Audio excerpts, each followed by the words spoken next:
चलो बेटा स्टार्ट किया जाए आज का लेक्चर। तो लास्ट क्लास के अंदर जो हम लोग डिस्कस किए थे बेटा, वो डिस्कस किए थे स्टैंडर्ड हाइड्रोजन इलेक्ट्रोड पोटेंशियल एसएचई, है ना। ये पढ़ रहे थे हम लोग, पढ़ रहे थे बेटा कि स्टैंडर्ड इलेक्ट्रोड पोटेंशियल निकालने के लिए क्या कंडीशन होगा। किसी सेल को स्टैंडर्ड कंडीशन में कब कंसीडर करते हैं, जब सेल का कंसंट्रेशन कितना लिया जाए, 1 m लिया जाए, ठीक है ना। प्रेशर 180 m लिया जाए, बता चुका हूं बेटा। टेम्परेचर 298 केल्विन लिया जाए, तो उस कंडीशन में जो है वो हम लोग बोलते थे कि cell is in standard condition, ठीक है। अब दूसरा क्या लिख रहा हूं बेटा, सुनो ध्यान से। किसी भी मेटल का, किसी भी आयन का स्टैंडर्ड रिडक्शन पोटेंशियल का वैल्यू आप अकेले नहीं निकाल सकते इंडिविजुअल, हमेशा किसी के रेफरेंस में निकाला जाता है, ठीक है ना। तो इसलिए उसे बोला जाता है रेफरेंस इलेक्ट्रोड। मतलब रेफरेंस इलेक्ट्रोड के यूज से अपन निकालेंगे क्या, value of standard reduction potential, ठीक है ना। सो लिख रहा हूं यहाँ पे आज का पहला लेक्चर बेटा। गुड मॉर्निंग बेटा, गुड मॉर्निंग, गुड मॉर्निंग। लिख रहा हूं यहाँ पे हम लोग जो लास्ट क्लास देख रहे थे स्टैंडर्ड इलेक्ट्रोड पोटेंशियल बेटा, तो अगर किसी का भी स्टैंडर्ड इलेक्ट्रोड पोटेंशियल निकालना आपको, तो आपको लेना पड़ेगा रेफरेंस इलेक्ट्रोड, ठीक है। सो बहुत इंपॉर्टेंट कंडीशन बता रहा हूं बेटा, सुनना। लिख रहा हूं कि टू कैलकुलेट क्या बेटा, standard electrode potential we always लिख रहा हूं बेटा, ऑलवेज यूज क्या, रेफरेंस इलेक्ट्रोड। आप हमेशा रेफरेंस इलेक्ट्रोड यूज करोगे, ऑलवेज यूज लिख रहा हूं रेफरेंस इलेक्ट्रोड। बेटा समझना ध्यान से समझना, हाँ, क्योंकि बड़ा इंपॉर्टेंट लेक्चर में से एक होगा ये सब लेक्चर, ठीक है ना। किसी का भी निकालना, रेफरेंस इलेक्ट्रोड दो तरह का होता है बेटा। रेफरेंस इलेक्ट्रोड में जो है वो होता है एक प्राइमरी रेफरेंस इलेक्ट्रोड, ये लिख रहा हूं बेटा प्राइमरी रेफरेंस इलेक्ट्रोड, ठीक है। और दूसरा कंडीशन जो है बेटा वो secondary reference electrode, secondary reference electrode. But secondary वाला केस मैं यहाँ पे डिस्कस नहीं करने वाला हूँ, क्योंकि ये प्योरली जेई के सिलेबस में है। हम लोग प्राइमरी का केस पढ़ते हैं, और प्राइमरी रेफरेंस इलेक्ट्रोड के रूप में हम लोग SHE को यूज करते हैं। सी मतलब बस समझना, ठीक है ना, स्टैंडर्ड हाइड्रोजन इलेक्ट्रोड, इसका मतलब है स्टैंडर्ड हाइड्रोजन इलेक्ट्रोड। बेटे बहुत समय न लेते हुए कोशिश करेंगे कि आज थोड़ा सा हम लोग जल्दी रहें, ठीक है ना। हाँ सर, कितना पेज हुआ, अभी स्टार्ट किया सरकार जी, ठीक है ना। हाँ देखो, स्टैंडर्ड हाइड्रोजन इलेक्ट्रोड SHE का कंस्ट्रक्शन देखोगे बेटा, तो SHE कुछ ऐसा बना हुआ है बेटा। यहाँ से हाइड्रोजन गैस को पास कराते हैं, और यहाँ पे बेटा आपके पास जो है ये प्लेटिनम का वायर इस तरह से लगा रहता है, यहाँ पे ये प्लेटिनम का लूप लगा होता है बेटा, ये ठीक है ना। हाँ, ये प्लेट लगा होता है, प्लेटिनम का प्लेट टाइप से होता है बेटा, प्लेट होता है, और ये होता है आपका प्लेटिनम वायर। ये प्लेटिनम का प्लेट जो होता है बेटा, ये जो है ये इट एब्जॉर्ब लिख रहा हूँ हाइड्रोजन, ये हाइड्रोजन गैस को, है ना, एब्जॉर्ब हाइड्रोजन गैस, ये हाइड्रोजन है, एड्जॉर्ब लिख रहा हूँ, एड्जॉर्ब हाइड्रोजन गैस को अपने सरफेस के ऊपर एड्जॉर्ब कराता है। और ये जो प्लेटिनम वायर है बेटा, ये allow to passage of current, ठीक है, पैसेज ऑफ करंट, ये करंट के पैसेज को अलाउ करता है, मतलब करंट का ट्रांसमिशन करता है, ये बोल सकते हो, ठीक है ना। तो इस तरह से SHE बनाया जाता है बेटा। स्टैंडर्ड हाइड्रोजन इलेक्ट्रोड में बेटा जब भी बनाते हैं, यहाँ पे इलेक्ट्रोलाइट का कंसंट्रेशन जो होता है वो 1 m कंसंट्रेशन होता है, ये दिमाग में रखना, ठीक है ना। अब जो SHE होता है बेटा, जो स्टैंडर्ड हाइड्रोजन इलेक्ट्रोड लिख रहा हूँ SHE, इसको आप एनोड के रूप में भी यूज कर सकते हो, कैथोड के रूप में भी यूज कर सकते हो। बस मामला ये है कि सर कब एनोड के रूप में करेंगे, कब इसको कैथोड के रूप में करेंगे, ठीक है ना। बड़ा सिंपल बेटा, देखना ध्यान से। सो लिख रहा हूं बहुत सिंपल कि जो SHE है बेटा, ये एक्ट एज क्या, बोथ लिख रहा हूं बेटा, anode as well as cathode. कैसे बेटा, अभी समझा रहा हूं। एनोड लिख रहा हूं एज वेल एज क्या लिख रहा हूं, कैथोड। ये एनोड की तरह भी बिहेव करेगा बेटा, कैथोड की तरह भी बिहेव करेगा। बट सर हमें कैसे पता चलेगा कि एनोड की तरह कर रहा है या कैथोड की तरह। बड़ा सिंपल है यार, बड़ा देखो एकदम सिंपल कंडीशन आपको समझाता हूं। जैसे मान लो मैंने यहाँ पे क्या किया बेटे, यहाँ पे मैंने क्या किया ये समझ लो ध्यान से। यहाँ पे मैंने क्या किया ये समझो, यहाँ पे मैंने कॉपर ले लिया बेटा, ये CuSO4 का सॉल्यूशन है, और यहाँ पे ये CuSO4 का मेटल रोड डिप्ट किया हुआ, इस तरह से इलेक्ट्रोलाइटिक सॉल्यूशन है बेटे।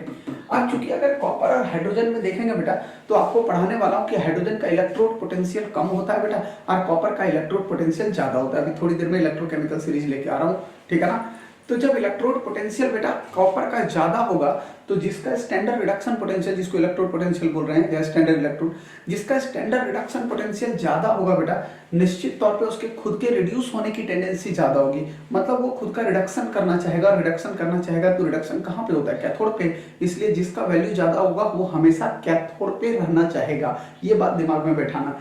तो भैया जिसका वैल्यू ज्यादा वो कैथोड पे रहेगा, तो ये कैथोड की तरह बिहेव करेगा बेटा, इसका मतलब इसके साथ हाइड्रोजन जो है वो कैसा बिहेव करने वाला है, एनोड की तरह बिहेव करने वाला है। तो यहाँ जो आप हाइड्रोजन लगाने वाले हैं, ये जो आप हाइड्रोजन वाला कंडीशन लगाने वाले हैं, ये यहाँ पे कैसा बिहेव करेगा, एनोड की तरह बिहेव करेगा। पहली बात तो ये समझ लीजिए, ठीक है ना, ये एनोड की तरह होगा और ये कैथोड की तरह होगा, ये एनोड होगा और ये कैथोड होगा, और यहाँ पे बाकी के जो हैं वो आपके सॉल्ट ब्रिज आएंगे बेटा, ये आपको पता है, सॉल्ट ब्रिज पढ़ा चुका हूँ, ठीक है ना। तो मैंने क्या बोला कि ये रेफरेंस इलेक्ट्रोड के रूप में आप इसको यूज करते हैं बेटा, ये एनोड की तरह भी यूज हो सकता है, कैथोड की तरह भी यूज हो सकता है, ये डिपेंड करता है कि किस मेटल के साथ पेयरिंग कराया जा रहा है, समझ रहे हो ना। जैसे इसके साथ एनोड की तरह है, आप एक सिंपल बात सोचो बेटा, अगर मैंने जिंक ZnSO4 का सॉल्यूशन यहाँ ले लिया, तो ZnSO4 अगर हाइड्रोजन में देखेंगे तो आपको इलेक्ट्रोकेमिकल सीरीज के अंदर अभी पढ़ाने वाला हूँ कि हाइड्रोजन का इलेक्ट्रोड पोटेंशियल जिंक से ज्यादा होता है, 0 होता है, इसका -0.76 होता है।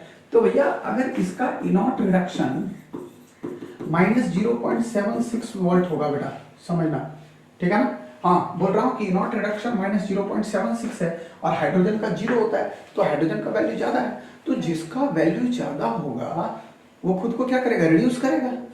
अगर हाइड्रोजन का इलेक्ट्रोड स्टैंडर्ड इलेक्ट्रोड पोटेंशियल ज्यादा, मतलब क्या हुआ, हाइड्रोजन के खुद के रिड्यूस होने की टेंडेंसी ज्यादा है, मतलब खुद को ज्यादा रिड्यूस करना चाहेगा, तो भैया खुद को रिड्यूस करेगा अगर, तो खुद का रिडक्शन करेगा, रिडक्शन कहाँ करेगा, कैथोड पे। तो यहाँ पे हाइड्रोजन ऑलवेज बिहेव्स एज क्या, कैथोड। तो यहाँ पे अगर आप हाइड्रोजन की बात करेंगे तो हाइड्रोजन कैथोड की तरह बिहेव करेगा बेटा, ये हाइड्रोजन यहाँ पे कैथोड की तरह बिहेव करेगा, ये इसके बीच का सॉल्ट ब्रिज होगा और ये एक्सटर्नल सर्किट से कनेक्ट कर दिया जाएगा, समझ रहे हो मेरी बात।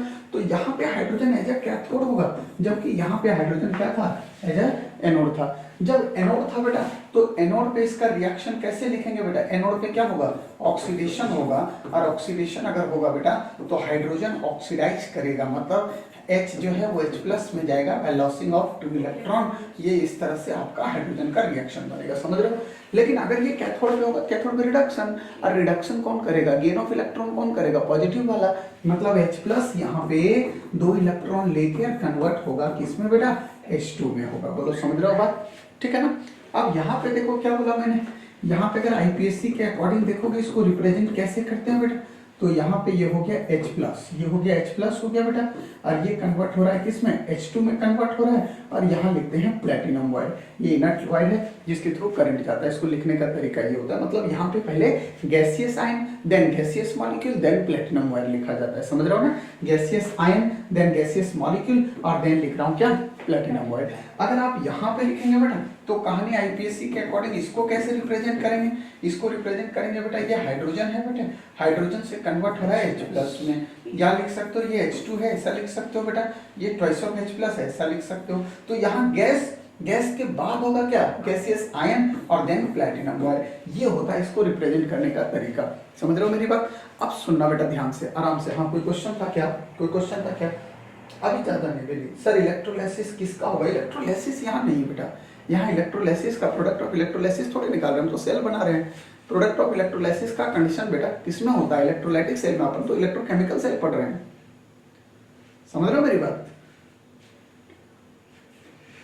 ठीक है रोहित, रोहित डन, कंफ्यूजन नहीं होना चाहिए बेटा, कंफ्यूजन नहीं होना चाहिए, अरे बेटा इलेक्ट्रोलाइसिस ऑलवेज इलेक्ट्रोकेमिकल सेल में होता है। हाँ देखो अब सुनो बेटा, ये तो ठीक है सर कि ये इलेक्ट्रोड कैथोड की तरह भी बिहेव कर रहा है और साथ ही साथ एनोड की तरफ, ठीक है ना। अब आपको सिखा रहा हूं बेटा कि स्टैंडर्ड हाइड्रोजन इलेक्ट्रोड, या सॉरी अब ये आपको क्यों, अच्छा एक चीज और है कि सर SHE को ही क्यों हम लोग स्टैंडर्ड हाइड्रोजन प्राइमरी लिए, ठीक है ना, एग्जैक्टली बेटा SHE का अगर हम बात करेंगे ना, ये SHE की बात करोगे तो इसका स्टैंडर्ड रिडक्शन पोटेंशियल जो होता है, इनॉट रिडक्शन, वो 0 होता है। तो अब 2 ही कंडीशन है कि जो इसके साथ मेटल होगा उसका वैल्यू या तो 0 से ज्यादा या 0 से कम होगा, बात समझ रहे हो ना। तो इसलिए हम लोग रेफरेंस इलेक्ट्रोड के रूप में प्राइमरी जो यूज कर रहे हैं वो SHE को यूज कर रहे हैं, ठीक है ना, वहां पे बताऊंगा इलेक्ट्रोकेमिकल सीरीज के अंदर। यहाँ तक बात क्लियर हो जानी चाहिए पहले, उसके बाद अपन जिक्र करेंगे अगला। अब सर कैलकुलेशन कैसे होगा, स्टैंडर्ड इलेक्ट्रोड पोटेंशियल का कैलकुलेशन कैसे करेंगे किसी सेल में, ठीक है ना। सो लिख रहा हूँ calculation of standard electrode potential for a cell. सुनना बेटा, ध्यान से सुनना सब लोग आराम से, ठीक है ना। ये लिख रहा हूँ बेटा calculation of standard electrode potential, है ना, SEP लिख सकते हैं, या इसको स्टैंडर्ड रिडक्शन पोटेंशियल बोलते हैं बेटा अकॉर्डिंग टू IPC। मैंने बोला था जो इलेक्ट्रोड पोटेंशियल IPC उसी को क्या बोलता है, रिडक्शन पोटेंशियल बोलता है। तो जिसको आप स्टैंडर्ड इलेक्ट्रोड पोटेंशियल बोलते हो उसी को आप स्टैंडर्ड रिडक्शन पोटेंशियल भी बोलोगे, ठीक है ना। तो यहाँ पे स्टैंडर्ड रिडक्शन पोटेंशियल निकालना है फॉर क्या सेल, किसी सेल के लिए। तो मेरे बच्चे एक बात बताओ, अगर सेल के लिए निकालना है स्टैंडर्ड इलेक्ट्रोड पोटेंशियल तो कैसे निकालेंगे। सेल के अंदर दो कॉम्बिनेशन है, सेल के अंदर दो कॉम्बिनेशन, एक एनोड है तो दूसरा क्या है, कैथोड। एनोड पे ऑक्सीडेशन होगा तो कैथोड पे क्या होगा, रिडक्शन होगा। तो आप क्या करोगे, अगर आपको पूरे सेल का स्टैंडर्ड इलेक्ट्रोड पोटेंशियल इनॉट सेल निकालना है बेटा, तो आप करेंगे क्या, इनॉट ऑक्सीडेशन और प्लस इनॉट क्या रखेंगे, रिडक्शन। समझ रहे हो बात। ऑक्सीडेशन कहाँ पे होगा बेटा, ऑक्सीडेशन कहाँ पे, एनोड पे, और यहाँ रिडक्शन कहाँ पे होगा, कैथोड पे। अब बेटा एक बात समझो, आपके दिमाग में चीज आएगा कि सर इलेक्ट्रोड पोटेंशियल तो एक्सटेंसिव प्रॉपर्टी है, इंटेंसिव प्रॉपर्टी है सर, फिर आप इंटेंसिव प्रॉपर्टी को ऐड क्यों कर रहे हो। मेरी बात सुनना, क्योंकि इंटेंसिव प्रॉपर्टी जो होते हैं वो नॉन एडिटिव नेचर के होते हैं, एक्सटेंसिव प्रॉपर्टी एडिटिव नेचर के होते हैं। तो फिर दिमाग में क्वेश्चन यहाँ से अराइज हो जाएगा कि सर इलेक्ट्रोड पोटेंशियल जो है, बोल रहा हूँ कि इलेक्ट्रोड पोटेंशियल जो है वो क्या इंटेंसिव प्रॉपर्टी, इंटेंसिव मतलब नॉन एडिटिव, समझ रहे हो मेरी बात। बट यहाँ पे तो एडिटिव दिख रहा है। सुनना बेटा, अगर इलेक्ट्रोड पोटेंशियल सिंगल होता है तब तो इंटेंसिव प्रॉपर्टी है, क्या है वो, intensive. But when is it in combination with another, समझ रहे हो ना, जब ये दूसरे के साथ कॉम्बिनेशन में होगा मतलब सेल का फॉर्मेशन करेगा तो IPC बोलता है कि इसको अपन एडिटिव प्रॉपर्टी कंसीडर करते हैं। तो ये बहुत इंपॉर्टेंट बात बता रहा हूँ बेटा, समझना ध्यान से, लिख रहा हूँ यहाँ पे, कीप इन माइंड, जरूर दिमाग में रखिएगा बेटा, नहीं तो क्वेश्चन गलत होता है और कंफ्यूजन भी होता है, ब्लंडर कंफ्यूजन होता है बेटा, इसलिए बता रहा हूँ। क्या माइंड में रखना है कि स्टैंडर्ड इलेक्ट्रोड पोटेंशियल की बात अगर हम कर रहे हैं या इलेक्ट्रोड की बात कर रहे हैं, तो इलेक्ट्रोड पोटेंशियल जो होता है बेटा, क्या बोल रहा हूँ, इलेक्ट्रोड पोटेंशियल जो होगा वो क्या होगा, समझो ध्यान से, ठीक है ना। हाँ, बहुत बहुत बहुत बहुत इंपॉर्टेंट बात आपको समझा रहा हूँ बेटा, ठीक है ना। इलेक्ट्रोड पोटेंशियल जो होगा बेटा, सुनना, इलेक्ट्रोड पोटेंशियल इज एन, क्या लिखोगे, intensive, intensive and non additive property, non additive property, ठीक है ना, एडिटिव प्रॉपर्टी, ठीक है। But when it is in combination, जब ये कॉम्बिनेशन में होगा, combination to make a complete cell, to make a complete cell, then according to IUPAC it considered as additive property, it considered as additive property. ये बात दिमाग में आपको रखना है, दिमाग में फिट करना है, क्योंकि ये इंपॉर्टेंट पॉइंट नहीं, महा इंपॉर्टेंट पॉइंट है। आए समझ में, यूज करूंगा अभी। अब अगर इसको देखें बेटा, आ जाओ यहाँ पे, ठीक है सर, एग्री हो गया इस बात से, है ना, एग्री है। अब बेटा देखो यहाँ पे समझना, ध्यान से समझो, अगर अपन इनॉट सेल लिखें बेटा, इनॉट सेल, तो इनॉट सेल इक्वल टू क्या लिखोगे बेटा, इनॉट ऑक्सीडेशन है, जबकि आपको पता है इलेक्ट्रोड पोटेंशियल ऑलवेज कंसीडर है रिडक्शन पोटेंशियल, तो इस ऑक्सीडेशन को आपको रिडक्शन के टर्म में लाना होगा। और आपको बोला था कि ऑक्सीडेशन पोटेंशियल और रिडक्शन पोटेंशियल का वैल्यू मैग्नीट्यूड में सेम होता है, केवल साइन क्या होता है, ऑपोजिट। तो अगर आप इसको रिडक्शन के टर्म में लिखेंगे तो माइनस हो जाएगा साइन, तो लिखेंगे minus E reduction at anode, बोलो है ना, और प्लस ये क्या हो जाएगा, इनॉट रिडक्शन एट, क्या लिखोगे बेटा, कैथोड। इतना बात आ गया, इतना आ गया। अब बेटा E naught cell equal to, E naught cell equal to क्या होगा सर, ये प्लस को पहले लिखो माइनस को बाद में, मतलब इनॉट क्या लिखोगे, रिडक्शन क्या, कैथोड, और माइनस लिखेंगे बेटा, क्या लिखोगे, इनॉट रिडक्शन एट क्या, बोलो, एनोड। सबसे सिंपल बात, सबसे सिंपल बात, डन। एकदम छोटी छोटी बात समझना बेटा, छोटी छोटी बात समझना, इनॉट रिडक्शन कैथोड और माइनस क्या बोल रहा हूं, इनॉट रिडक्शन एनोड। एकदम बात बहुत छोटी है बट बात बहुत इंपॉर्टेंट भी है, समझ रहे हो ना।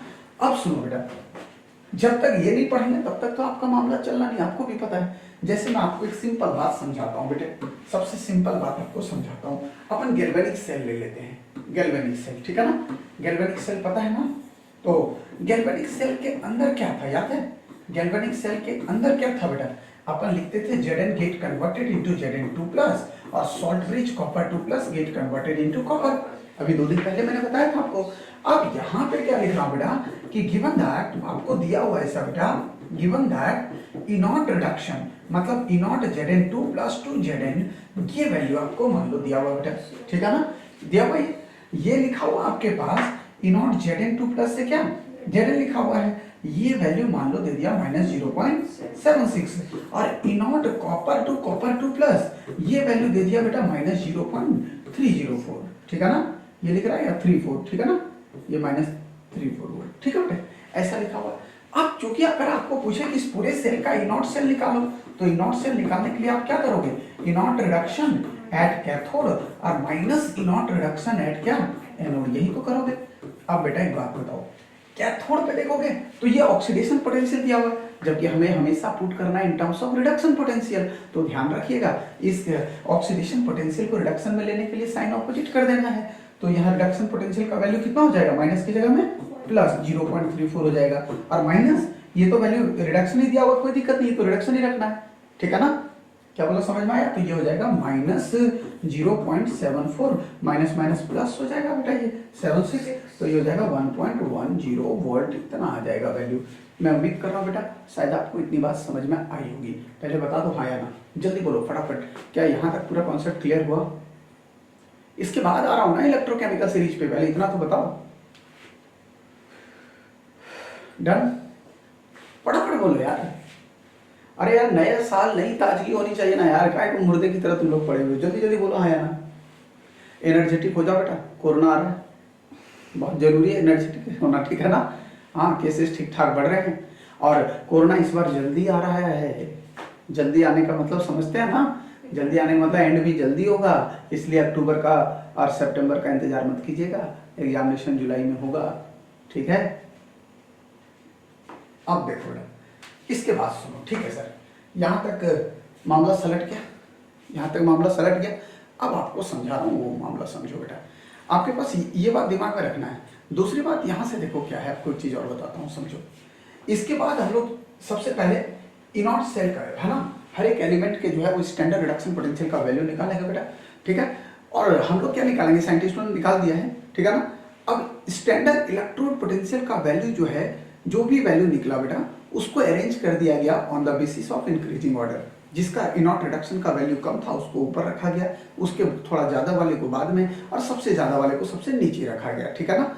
सबके स्टैंडर्ड इलेक्ट्रोड पोटेंशियल को एक सीरीज में increasing order of standard reduction potential के वैल्यू के बेसिस पे अरेंज किया गया, जिसको बोला गया इलेक्ट्रोकेमिकल सीरीज।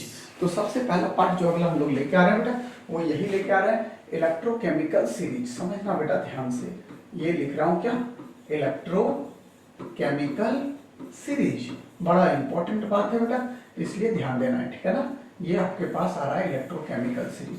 इलेक्ट्रोकेमिकल सीरीज किसको बोलते हैं बेटा? देखो, मैंने बोला कि arrangement of element on the basis of their increasing order of standard reduction potential value, ठीक है ना। लिख रहा हूं कंडीशन बेटा, the arrangement of element, the arrangement of element, समझना बेटा, arrangement of element on the basis of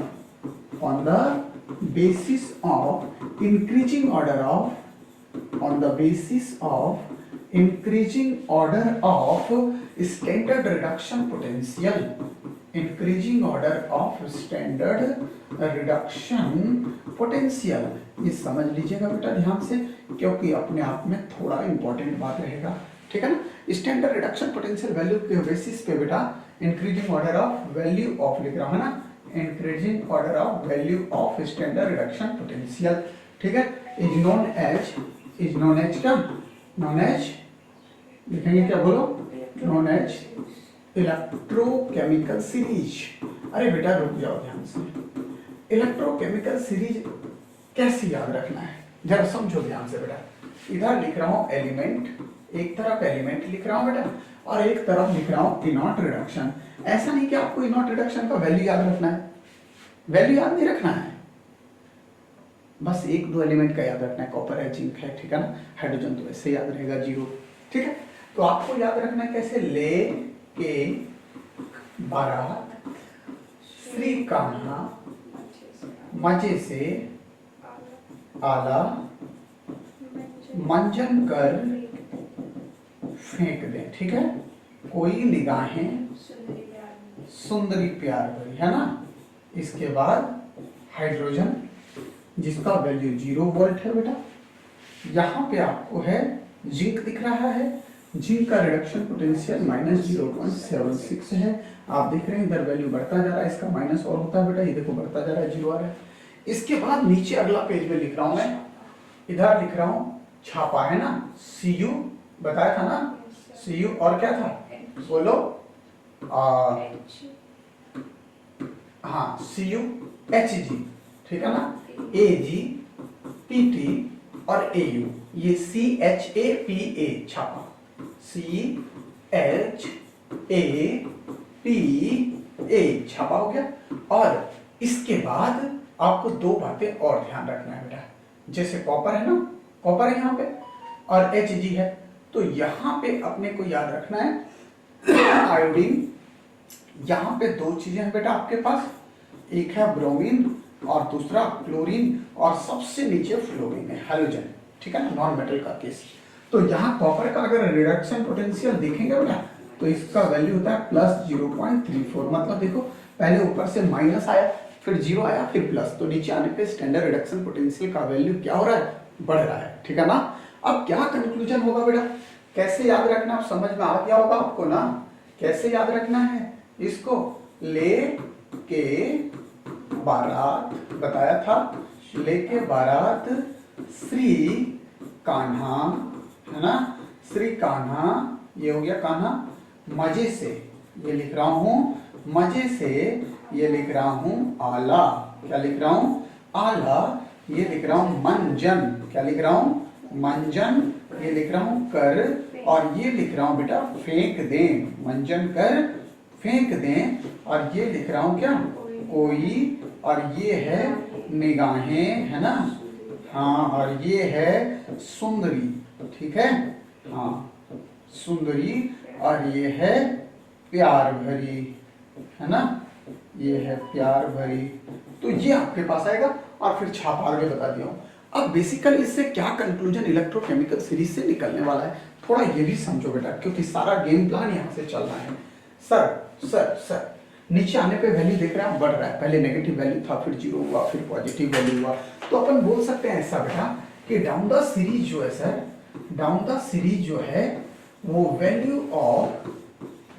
of E naught reduction increases, E naught reduction क्या लिख रहा हूं बेटा इंक्रीजेज, डाउन द सीरीज जो है वो वैल्यू ऑफ इनॉट इंक्रीज होगा। अच्छा, इनॉट रिडक्शन स्टैंडर्ड रिडक्शन पोटेंशियल का वैल्यू बढ़ने का मतलब क्या हुआ कि खुद को रिड्यूस करने की टेंडेंसी बढ़ना, टेंडेंसी टू रिड्यूस देमसेल्व्स, है ना।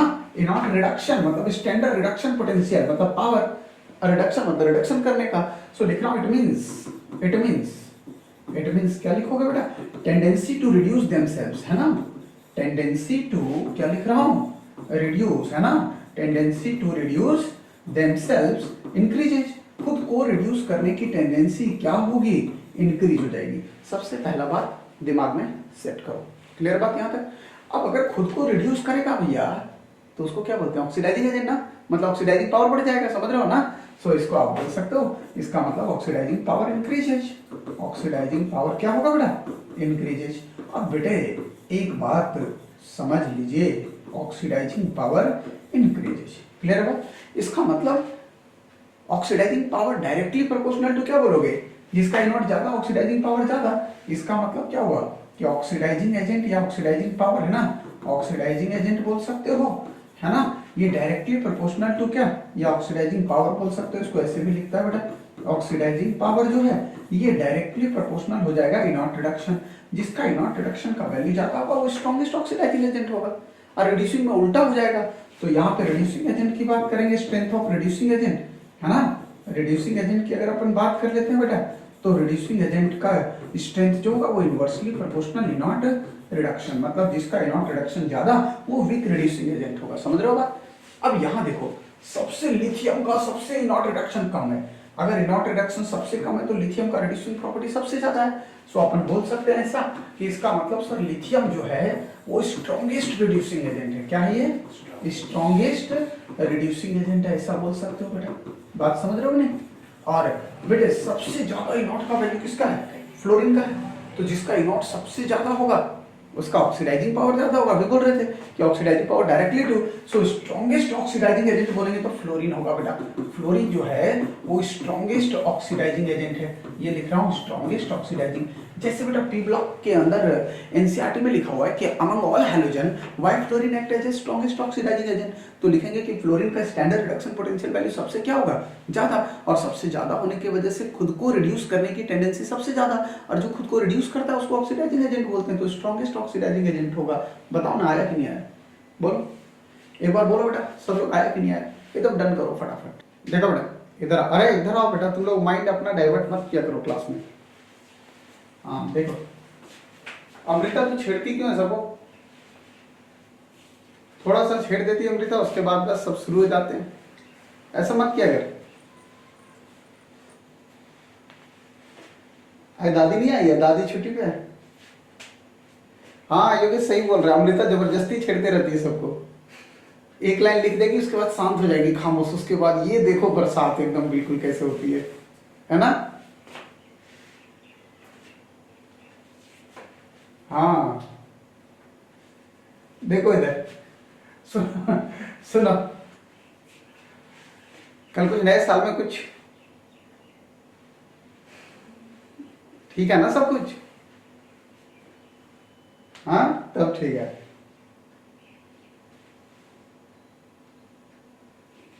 हाँ अच्छा, दादी अपने नाती पोता को घुमाने लगी। चलो सुनो बेटा। हाँ अरे कैसी बात कर रहे हो अमृता, मिला ही नहीं? यूपी में तो बैन नहीं है, यूपी में तो खुल्लम खुल्ला है, बिहार में बैन है। ओ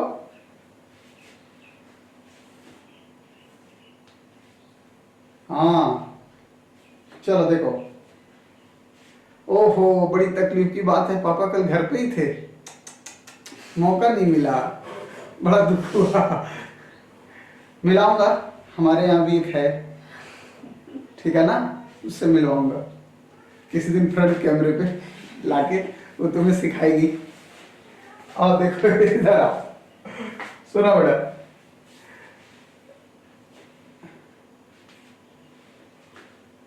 अच्छा बिहार में बंद है फिर भी हर घर में मिलता है? क्या बात कर रहे सर, आप बिहार में कानून अपने हाथ में नहीं, चलो कोई बात नहीं, कोई बात नहीं, वो भी जरूरी है ना। तो अच्छा दूध में मिला के पी लेते? अरे खतरनाक लोग हैं यार। अच्छा पानी के साथ लोग पैक बनाते हो, दूध के साथ बनाते हैं? क्यों? अच्छा आ जाओ, नहीं थोड़ा एडवांस तरीके के लोग हैं ना।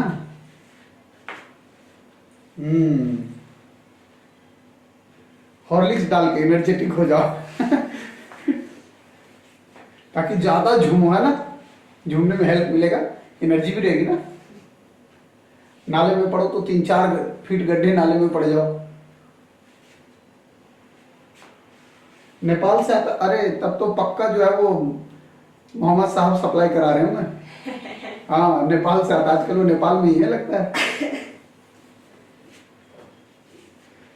क्या लिख रही साथ में चखना? अच्छा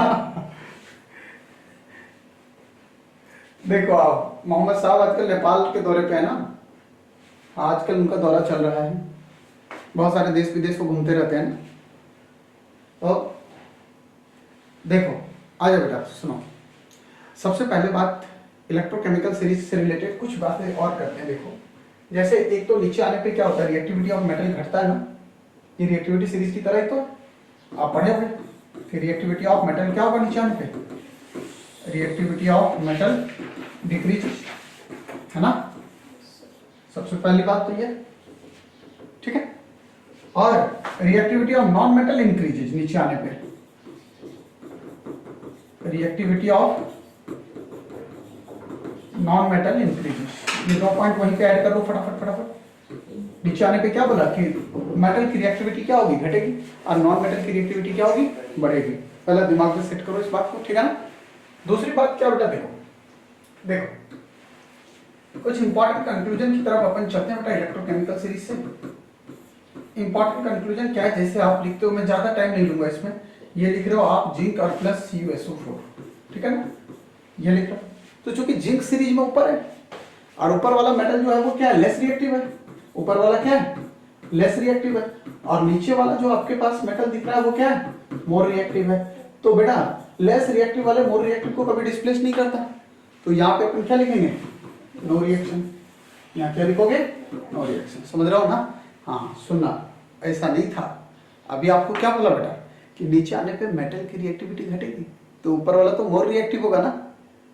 समझ रहे हो मेरी बात। तो ऐसा नहीं होगा, ऊपर वाला क्या होगा, बोलो जल्दी, मोर रिएक्टिव, और नीचे वाला क्या होगा, जल्दी बोलो, लेस रिएक्टिव। तो मोर रिएक्टिव वाले लेस को हटाएगा और इसके जगह में खुद आएगा। बोलो आया, ध्यान रखना, ऊपर वाले नीचे वाले को हटाएगा और उसकी जगह में खुद आएगा। ये बनेगा क्या, बोलो जल्दी, ZnSO4 और प्लस क्या बनेगा, कॉपर बनेगा, ठीक है ना। ऐसे ही बेटा जैसे मान लो Cu और ZnSO4 लिखता हूं, तो ये नीचे वाला मेटल क्या होगा, लेस रिएक्टिव होगा, लेस रिएक्टिव होगा, और ऊपर वाला मेटल क्या है, मोर रिएक्टिव है। तो क्या लेस रिएक्टिव वाले मोर रिएक्टिव को हटाएगा, क्या नहीं हटाएगा। तो यहाँ पे लिखना पड़ेगा नो रिएक्शन। है समझ में, पहला पॉइंट। दूसरा कंक्लूजन क्या लिख रहा हूं बेटा कि metal with dilute acid, metal with dilute acid. अगर डाइल्यूट एसिड के साथ में, जैसे आप ये लिख रहे हैं जिंक है और डाइल्यूट H2SO4, चलो लिख दिया। तो चूंकि जिंक सीरीज में ऊपर है ना, तो अगर ऊपर वाला होगा मेटल तो मोर रिएक्टिव होगा, तो मोर रिएक्टिव वाले इसको क्या करेगा, डिस्प्लेस कर देगा। तो ये बना देगा क्या, ZnSO4, और ये लिबरेट करेगा हाइड्रोजन गैस, ये हाइड्रोजन गैस लिबरेट करेगा। बट अगर यहाँ पे कंडीशन ऐसा ना हो, और ऐसा ना हो कि कॉपर और डाइल्यूट H2SO4 की बात करें, तो ये नीचे वाला लेस रिएक्टिव है, तो ये लेस रिएक्टिव अगर हाइड्रोजन से होगा बेटा, तो ये इसको डिस्प्लेस नहीं करेगा।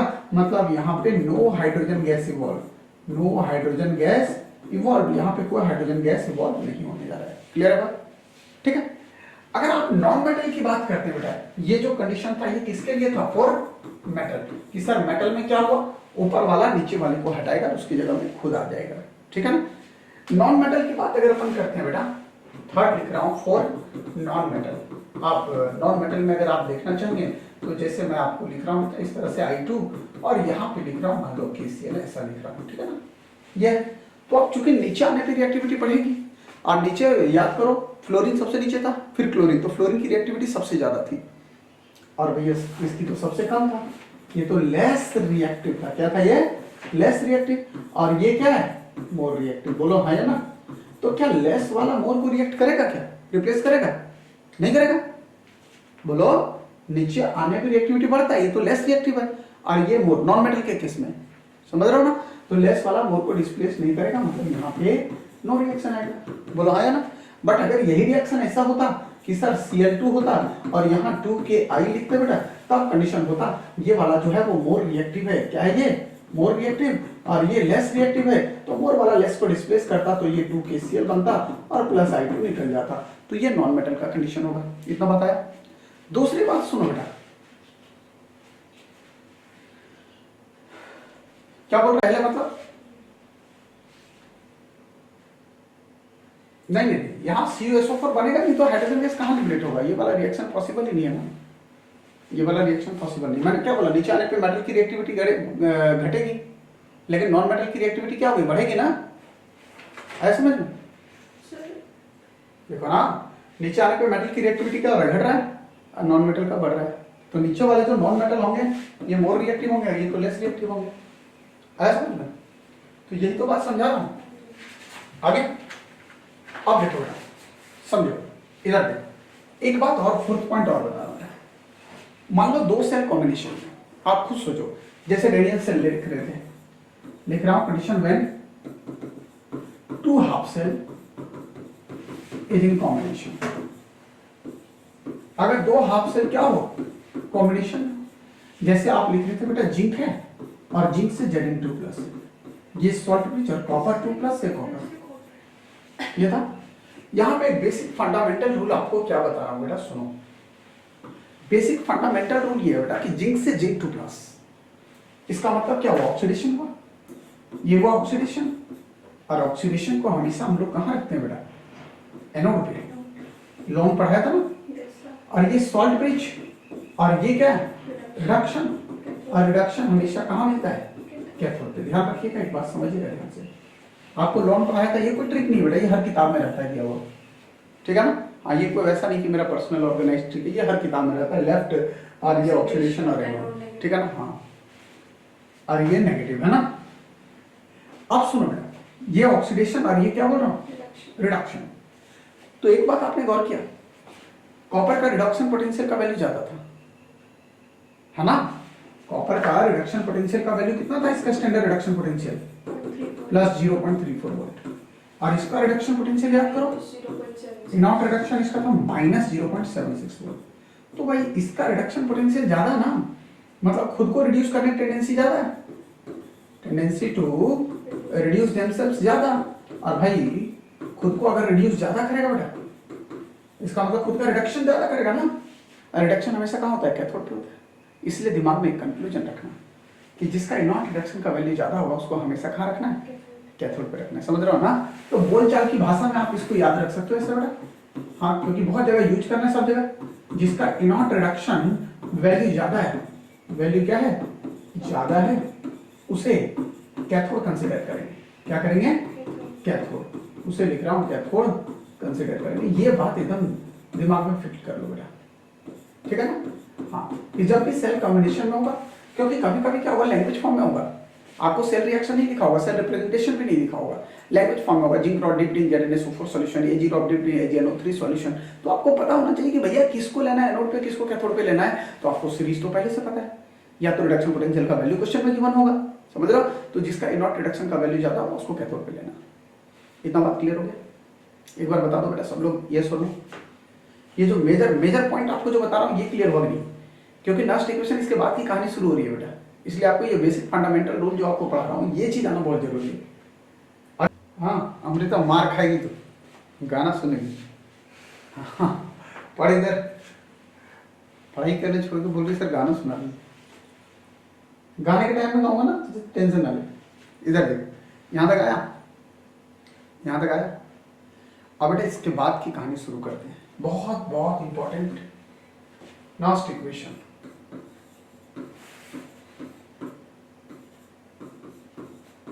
नेक्स्ट इक्वेशन डालो बेटे,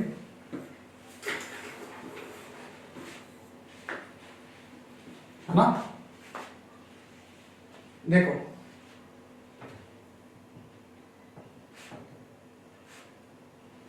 चल मार खाएगी तो इधर सुन। नेक्स्ट इक्वेशन क्या है बेटा, समझो, ध्यान दो इधर। अच्छा, अभी तक जो स्टैंडर्ड इलेक्ट्रोड पोटेंशियल निकाल रहे थे उसमें क्या बोला था, कंसंट्रेशन 1m लेना, है ना। 1m कंसंट्रेशन के लिए स्टैंडर्ड रिडक्शन पोटेंशियल वगैरह, इलेक्ट्रोड पोटेंशियल वगैरह का वैल्यू निकाल रहे थे। नस्ट ने एक ऐसा इक्वेशन दिया बेटा जो किसी भी कंसंट्रेशन के लिए आप इनॉट सेल का वैल्यू निकाल सकते हैं, इस सेल का वैल्यू निकाल सकते हैं, समझ रहे हो ना। सबसे पहली बात तो यही समझ में रखो, लिख रहा हूं कंडीशन कि स्टैंडर्ड इलेक्ट्रोड पोटेंशियल जो निकाल रहे थे बेटा, SEP, जिसको आप स्टैंडर्ड रिडक्शन पोटेंशियल बोलते थे, है ना, ओनली फॉर 1m कंसंट्रेशन, ठीक है ना। बट लिख रहा हूं कंडीशन कि according to next equation, according to क्या लिख रहा हूं, नेक्स्ट इक्वेशन, ठीक है। SRP ऑफ अ सेल, एक सेल का SRP जो है वो कैलकुलेट किया जा सकता है। SRP of a cell a calculated for any, ठीक है ना, कैलकुलेटेड फॉर एनी कंसंट्रेशन, किसी भी कंसंट्रेशन के लिए आप कैलकुलेट कर सकते हो। पहला तो डिफरेंस ये दिमाग में आ जाना चाहिए, ठीक है ना, क्लियर बात। अब देखो बेटा क्या बोल रहा हूं मैं, आपको इसके डेरिवेशन की तरफ लेके नहीं जा रहा हूं, समय खराब नहीं करने का, ठीक है ना। आपने को मुद्दे की बात करना है।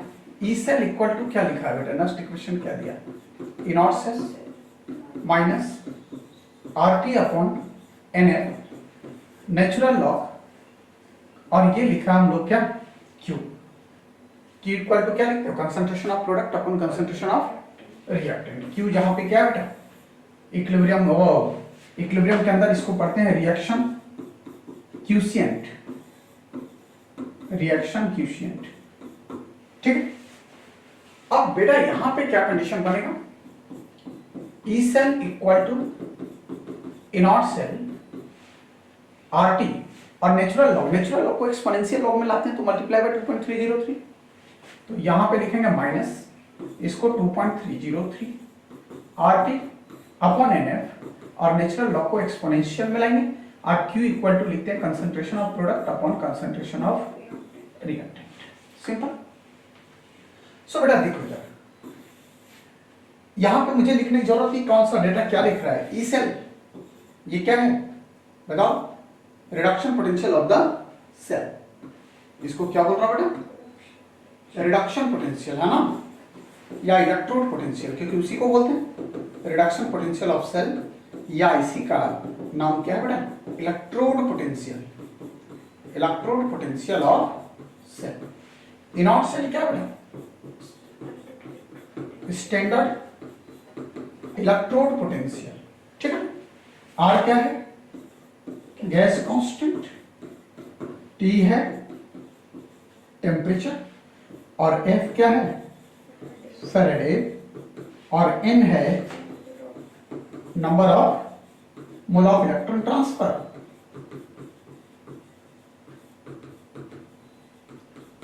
इतना बात समझना, ठीक है। अब अगर टेम्परेचर देखें तो रूम टेम्परेचर की बात करते हैं, मतलब 25 डिग्री 298 केल्विन, फैराडे 96500 सब पता है, आर का वैल्यू भी पता है, सबको पुट कर दो बेटा, सबको यहां पुट कर दो, लिख रहा हूं putting value of Faraday 96500 coulomb, R का वैल्यू 0.0821 लीटर एटमॉस्फेयर है ना, और टेम्परेचर 298 केल्विन, ये सारे वैल्यू पुट करोगे बेटा, देन लिख रहा हूं वी गेट, क्या ऑब्टेन होगा बेटा, E cell equal to E naught cell minus 0.0591 upon n log concentration of product upon concentration of reactant. अब चूंकि यहां पे लॉग आ चुका है बेटा, इसलिए आपको बोला भी था कि लॉग वाला वीडियो जरूर देख लेना एक बार, क्योंकि लॉग आ चुका है तो भैया लॉग की कहानी निश्चित तौर पे आपको पूछी जाएगी, और बिना लॉग का क्वेश्चन सॉल्व नहीं होगा।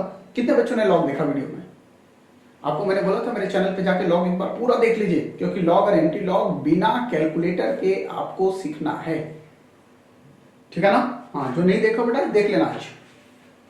E cell equal to E0 cell minus 0.0591 upon N log concentration of product upon concentration of reactant। बहुत important, very very very very very important formula, और बोल सकते हो इलेक्ट्रोकेमिस्ट्री का बैकबोन, ठीक है ना। यही है जहां से क्वेश्चन एक निश्चित अगले साल आ रहा है, ठीक है बेटा। एक क्वेश्चन आएगा, अभी टीपीपी कराऊंगा, टीपीपी में भी बहुत अच्छे अच्छे क्वेश्चन हैं, हर वैरायटी का क्वेश्चन दिया हुआ हूँ। हाँ, जब आप देखेंगे आपको आइडिया लगेगा कि ऑलमोस्ट उतने ही पार्ट में लगभग सारी वो वैरायटी है जिससे आपके सारे कॉन्सेप्ट खुल जाएंगे, ठीक है ना, सारी वैरायटी ऑलमोस्ट।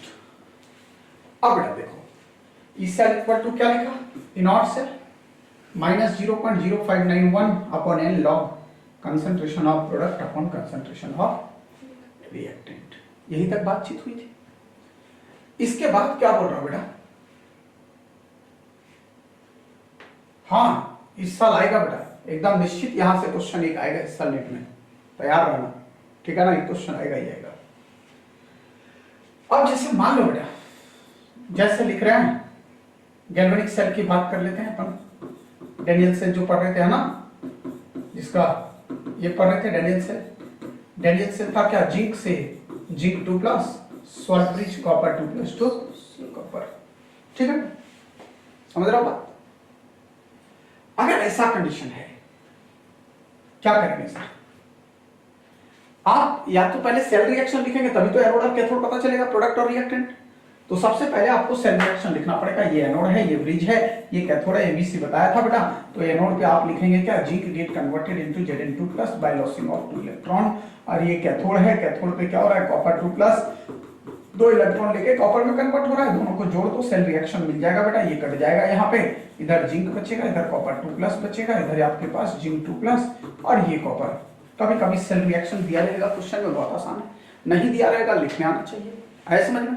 सेल रिप्रेजेंटेशन दिया रहेगा, हो सकता है, या कभी कभी लैंग्वेज दिया होगा, अभी आगे डिस्कस भी करूंगा, ठीक है ना। हाँ हाँ, देखो बेटा क्या बोल रहा हूं, समझो समझो समझो। इसके बाद क्या लिखा है, यह आपके पास है ना, ये कैसे लिखोगे बेटा, E cell equal to E naught cell minus 0.0591। N का वैल्यू कितना है, जितना इलेक्ट्रॉन दिख रहा है 2 इलेक्ट्रॉन ट्रांसफर N2 हो जाएगा। Log concentration of product, product में याद आएगा Zn2+ का कंसंट्रेशन इनटू Zn, और रिएक्टेंट में आपके पास ये आ जाएगा बेटा Zn इनटू कॉपर 2+ का कंसंट्रेशन। बेटा बहुत अच्छी अच्छी चीजें 1-2 दिन में सिखाने वाला हूं इसमें। ये क्या होगा, कॉपर है ना, ये Zn2+, प्रोडक्ट ये हो गया ना Zn2+ से कॉपर, ये है ना, और रिएक्टेंट में आ गया Zn और कॉपर 2+। प्योर सॉलिड का कंसंट्रेशन कितना होता है, 1, प्योर सॉलिड का 1। तो यहां पे इस सेल इक्वल टू क्या बचेगा, E naught cell minus 0.059 upon 2 log concentration of Zn2+ और अपॉन कंसंट्रेशन ऑफ Ca2+। इतना बात आ गया, आ गया ना। अब चूंकि बेटा क्या है, देखो एक बात समझो, अगर आप इसको ट्रिक से याद रखना चाहें तो ट्रिक थोड़ा ऐसा आजमा सकते हैं बेटा। कैसे sir, E cell equal to E naught cell. अगर आपको लगता है मुझे सेल रिएक्शन नहीं लिखना है, सेल रिप्रेजेंटेशन से ही जाना पड़ेगा। कैसे सर, इनॉट सेल 0.0591 अपॉन क्या करेंगे, n log concentration of anode का पावर x और कैथोड का पावर y। ये ट्रिक आप ध्यान रख सकते हैं, सीधा आपका काम चल जाएगा। x क्या है बेटा, x क्या है, x है coefficient of anode, coefficient of anode, और y है कोफिशिएंट ऑफ कैथोड। आप कहेंगे सर क्या इसका मीनिंग है, मैं आपको भी समझा देता हूं। देखो जैसे मान लो, समझो बेटा, ये आपने लिखा जिंक से जिंक 2+ और सॉलिड रिच कॉपर 2+ से कॉपर, ये लिखा बेटा। तो ई सेल इक्वल टू क्या करेंगे बेटा, इनॉट सेल माइनस 0.0591। एन कितना दिख रहा है, 0 से 2 दिख रहा है, लॉग एनोड पे ये दिख रहा है, ये एनोड है, ये ब्रिज और ये कैथोड है, एबीसी पढ़ाया हूं। एनोड पे ये दिख रहा है, तो एनोड पे हो जाएगा Zn2+। और चूंकि इलेक्ट्रॉन दोनों तरफ बराबर है तो कोई कोएफिशिएंट मल्टीप्लाई होगा नहीं, तो यहाँ पे तो सीधा 1 रखेंगे। और कैथोड यहाँ पे देखो कॉपर, इसका तो छोड़ दो, कैथोड का पावर 1, दोनों तरफ तो बराबर बराबर चार्ज है, नो कोएफिशिएंट, तो 1 हो गया काम। देखो देखा। बट अगर ऐसा हो, copper gate converted into copper 2+ और सॉल्ट ब्रिज और Ag+ gate converted into Ag, ऐसा लिख दिया अगर मान लो।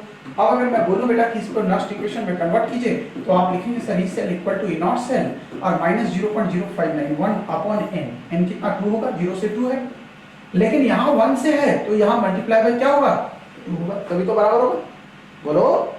तो यहाँ पे बेटा अपॉन 2 हो गया, दोनों तरफ इलेक्ट्रॉन बराबर होना चाहिए, पर बराबर नहीं है। तो अब कैथोड का कंसंट्रेशन, ये एनोड का, एनोड में इसी का लेंगे Cu2+, इधर को कोई कोएफिशिएंट मल्टीप्लाई हमने किया नहीं, और अपॉन ये हो जाएगा, देखो ये एनोड और ये ब्रिज और ये कैथोड, कैथोड पे Ag+, और बेटे इसका कोएफिशिएंट कितना मल्टीप्लाई किया, चार्ज बराबर करने के लिए 2, तो इसका पावर 2 हो जाएगा। देखो डायरेक्ट आ गया, बोलो हाँ या ना, टाइम बच जाएगा बेटे, बताओ आया कि नहीं आया, टाइम बच जाएगा, बोलो। ये ट्रिक आया कि नहीं आया, बताओ फटाफट बोलो।